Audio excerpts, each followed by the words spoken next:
Hello! Hello, hello, hello! Magandang araw at magandang buhay at panibagong vlog na naman si Unsay Sang Lumpo. So, i-trim ulit na naman natin ito. Okay? Sobrang wild na. Yan o, hindi na makita dun sa loob. Okay, kailangan nating mag-trim. Okay, para makita natin kung ano yung mga dapat pang kailangan. Okay, at the same time linisan na rin natin dito kasi sobrang sukal na.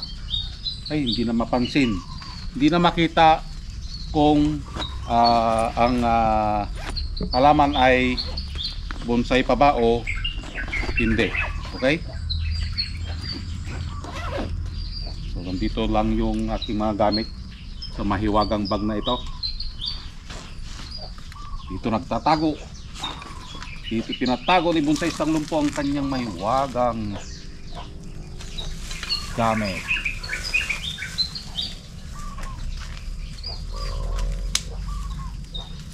So nakikita naman natin dito na sobrang wild na talaga ang ating halamang bonsai. Agoy, agoy, agoy, parang siya.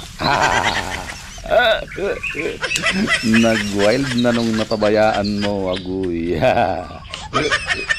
So tanggalin lang natin dito yung mga sanga na hindi na kailangan. Kung minsan nagtataka kayo bakit hinahayaan natin na ganito ang mangyayari sa ating halamang bonsai. Bakit? Para lumaki or tumaba ang kanyang mga sanga. So ang kamuning tulis ay may bulaklak din ito, oh. May bulaklak siya, oh. Yan. So mabango ang amoy ng bulaklak ng kamuning tulis. Napapabilang sa mabango na bulaklak dahil may mabahong bulaklak at may mabangong bulaklak. Ang bulaklak ng kamuning tulis ay napapabilang doon sa mabango. Agoy, agoy, agoy, agoy. Yeah. Kasi kung mabaho, nako, Diyos ko Lord. Yun yung mahilig dyan sa mga mababangong bulaklak. Diba masarap amoy-amoyin kapag mabango? Kapag mabaho, agoy.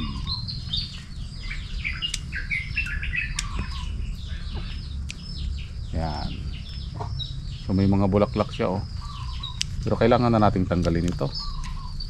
Dahil pag nambulaklak naman hindi naman gaanong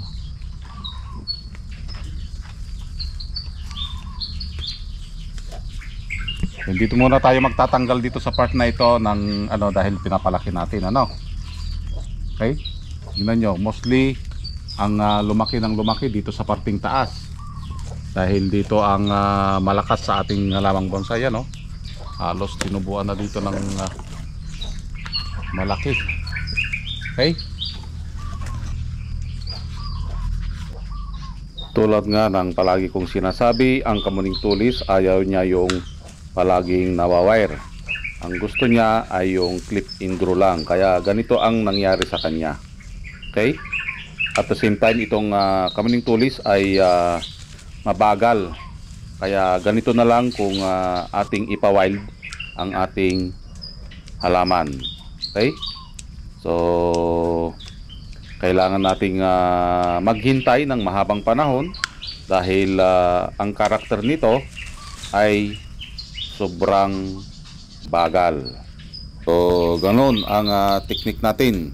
Ipa-wild ng ipa-wild ang ating halamang bonsai na kamuning tulis kung mayroon kayong mga alaga. So kung mapapansin nyo guys, namumunga rin pala ang ito, tumutubo ito ang kamuning tulis.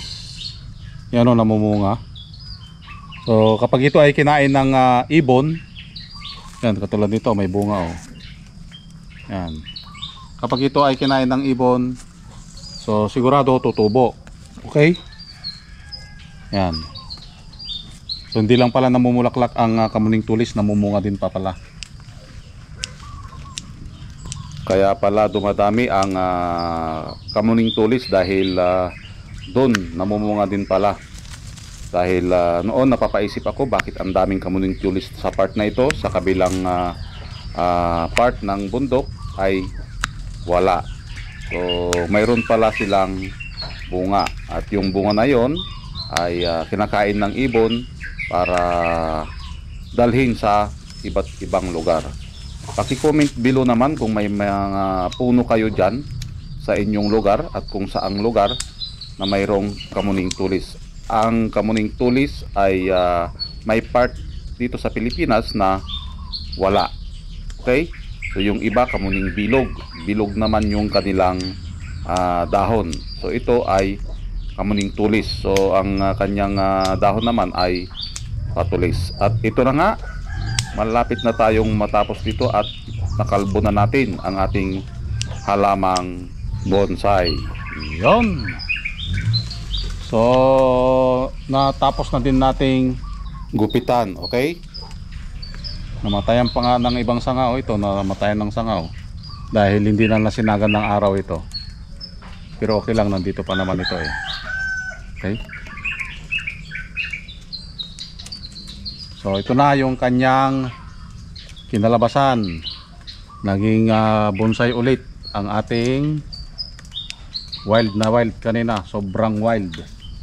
Okay? So camera, ipakita mo yung kanyang ganda.